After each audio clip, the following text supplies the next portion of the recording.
Okay, this week we saw the 800th episode of Raw. Should have been epic. But any match they had that had more than like 2 people in it seemed to end in just almost no time at all. Okay, we'll go with the opening tag match. Should have been a really good, really solid match. It was the Hardys. You want to see the Hardys in a good match, and all of a sudden it was like blink and it was done. Really didn't see Brian Kendrick do a whole lot. Really didn't see MVP do a whole lot. Next you know it's done. Not a very well booked match. Of course, then we go into an 8-man battle royal to decide the #1 contendership for the Intercontinental title. By the time this match was done, we were at like what? 15, 20 minutes into the show. I'm looking forward to seeing Regal versus Santino. Should be a decent match. Of course, they're going to be in England. Big shot there that we're going to see a William Regal match while he's in his hometown of England. The Randy Orton bit, Adam Lee again kind of fumbled through some lines and then decided to quit. Okay. And the whole trying to work Shane and Stephanie are against each other.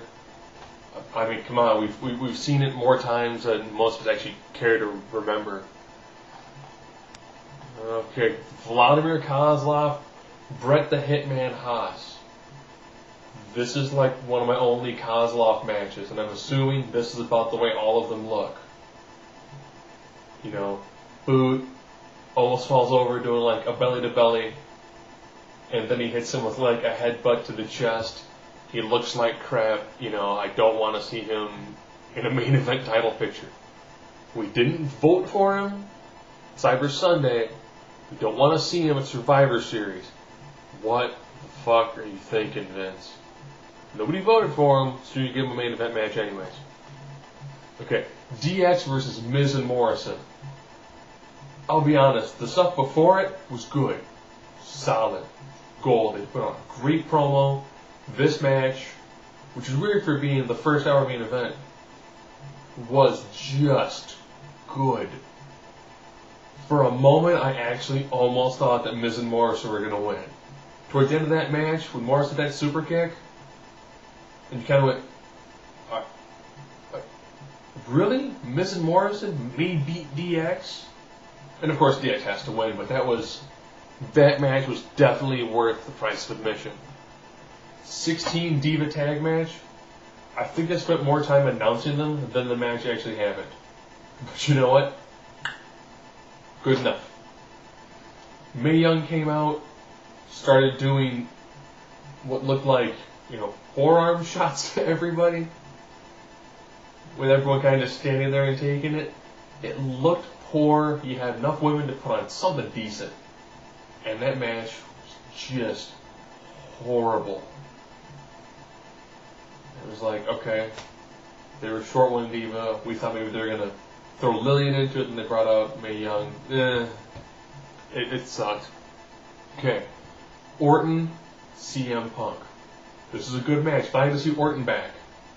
And Orton, like other people who have come back, he's a lot thinner now. I've noticed most of the guys now, if you were a big muscular guy, you're a little bit on the chunkier side. If you were a skinnier guy who was just cut, you're a little bit skinnier, not as cut. This was a very solid match. I like this match. This lets us know we can see in the future with these two. And then with like the run-in from DiBiase and DiBiase getting the punt, that's setting up for what looks to be a really decent angle. JBL Taker. Whenever a match ends via countout, there's really not a whole lot going on with it. JBL's kind of stagnant now. Taker, he's got show. With JBL as a Raw GM work, yeah, but we've seen the heel GMs on Raw quite a few times, and normally they just don't work. It's not good. I'd like to see JBL doing something. You know what? Put him back in commentary. He did a good job. He's a good heel commentator. He doesn't want to wrestle. Done. Yeah, the dancing skit. Really?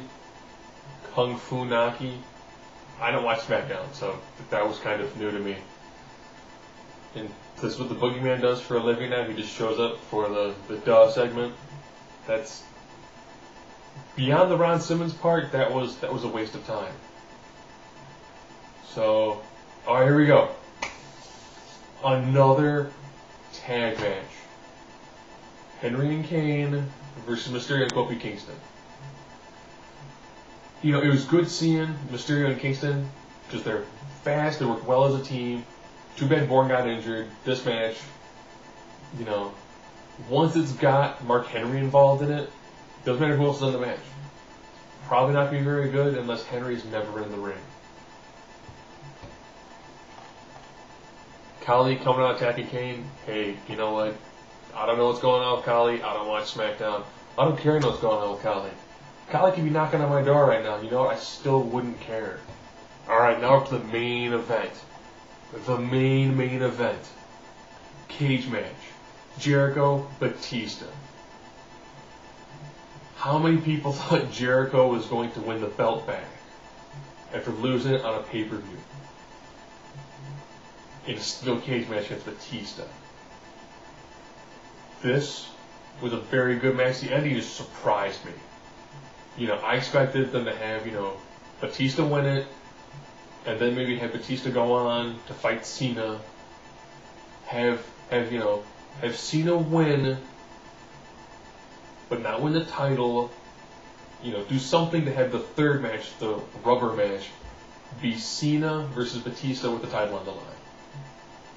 But now that we're going to see Cena and Jericho, that's going to be good.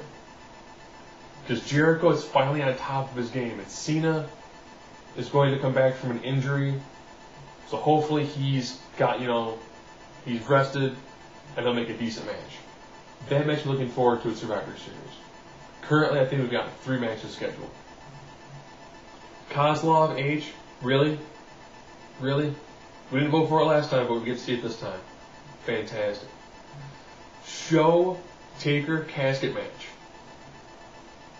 Okay. It's another Show Taker match. Third match. The third month in a row. Second stint match. Hey. Rubber match between these two guys for this little mini feud. And then Jericho Cena. That's going to be pretty good right about now. Now I try to figure out if we're going to see any 5-on-5 matches. So 800 episode of Raw. It was pretty good. I was hoping something else. Maybe they brought back an actual star as opposed to Goldust. You know, if Austin would have shown up on TV, or if they got The Rock to do something, or anybody who was actually there for, you know, a lot of it. They could have brought in, you know, Hall of Famer to show up. That would have been great. And I also like the little cutscenes where they go back to, like, here's what the first Raw looked like. And you see how much wrestling has changed in a mainstream perspective. How it went from just, you know, the ring and people and a little walkway. Like an indie event. What you saw was the ring, you know, a little bit of space around it. Almost no one did, you know, top rope moves.